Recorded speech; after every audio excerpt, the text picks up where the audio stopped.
Welcome to mega 9 TV. Nava Narasimha క్షేత్రాల్లో ముఖ్యమైనది దక్షిణ కాశీగా పిలిచే అంతర్వేది లక్ష్మీ నరసింహస్వామి ఆలయం. అంతర్వేది బ్రహ్మోత్సవాలకు ముస్తాబైంది. సకినేటిపల్లి మండలం అంతర్వేదిలో శ్రీ లక్ష్మీ నరసింహస్వామి దివ్య కళ్యాణ మహోత్సవానికి శుభ సమయం ఆసన్నమైంది. ఆలయానికి అభిముఖంగా శోభాయమానంగా ఏర్పాటు చేసిన చలువ పందిళ్లలో కళ్యాణ మండపం, పలు పుష్పాలు, కళ్లు మిరుమిట్లు గొలిపే విద్యుత్ దీపాల అలంకరణలతో దేదీప్యమానంగా కనిపిస్తోంది.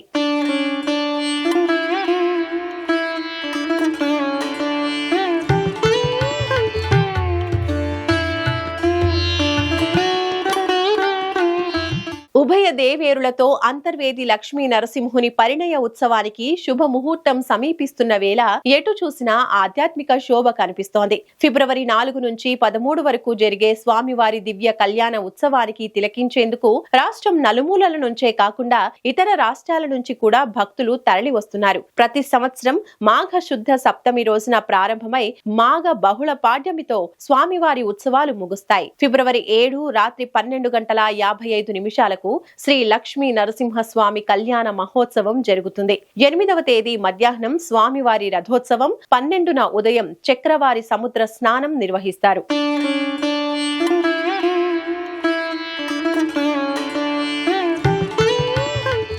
ఇక శ్రీ లక్ష్మీ నరసింహస్వామి కళ్యాణ మహోత్సవాల సందర్భంగా మొగల్తూరు రాజవంశీయులు స్వామివారికి పట్టు వస్త్రాలు, తలంబ్రాలు సమర్పించడం ఆనవాయితీగా వస్తోంది. ఈ ఏడాది కూడా శ్రీ రాజా కలిదిండి కుమార రామగోపాల రాజా బహదూర్ స్వామివారి కళ్యాణ మహోత్సవానికి హాజరై పట్టు వస్త్రాలు సమర్పిస్తారు. అంతేకాకుండా అంతర్వేది మాడవీధుల్లో సూర్యవాహనం, చంద్రప్రభ వాహనం, హంస వాహనం, శేష వాహనం, పంచముఖ ఆంజనేయ స్వామి వాహనాలలో స్వామివారి గ్రామోత్సవం నిర్వహిస్తారు. అయితే అంతర్వేది శ్రీ లక్ష్మీ నరసింహ స్వామి వారి కళ్యాణ తీర్థ మహోత్సవాలకు హాజరయ్యే భక్తులకు ఎలాంటి ఇబ్బందులు కలగకుండా ఆలయ అధికారులు అన్ని ఏర్పాట్లు చేస్తున్నారు.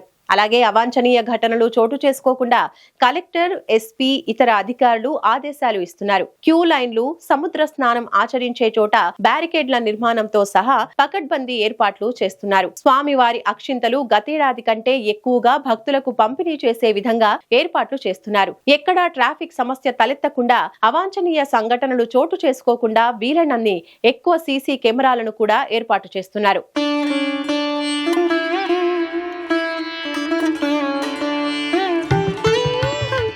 ఇక్కడ వెలసిన శ్రీ లక్ష్మీ నరసింహ స్వామి గురించి ఓ పురాణ గాథ ప్రచారంలో ఉంది. కృతయుగం ఆరంభంలో సృష్టికర్త రుద్రయాగం చేయటానికి సాగర సంగమ తీర ప్రాంతమైన అంతర్వేదిని వేదికగా నిర్ణయించారట. యాగ రక్షణకు శ్రీ నీలకంఠేశ్వరుణ్ణి ప్రాణ ప్రతిష్ఠ చేసినట్టు పండితులు చెబుతున్నారు. అంతేకాకుండా కృతయుగంలో రక్త విలోచనుడు అనే రాక్షసుడి సంహారం కోసం వశిష్ఠ మహర్షుల వారు ప్రార్థిస్తే వారి ప్రార్థన పూర్వకంగా ఇక్కడ స్వామివారు ప్రత్యక్షమై రాక్షస సంహారం జరిపించినట్టు, తర్వాత అంతర్ధానమవుతూ ఏమి కావాలో కోరుకోమనగా ప్రతినిత్యం అర్చన రూపంలోనూ శాంత స్వరూపంగానూ కావాలని చెప్పి వశిష్ఠ మహర్షుల వారు తూర్పు ముఖంగా ప్రార్థించగా వారికి అభిముఖంగా స్వామివారు ఇక్కడ ఉద్భవించడం జరిగిందని పురాణాలు చెబుతున్నాయి.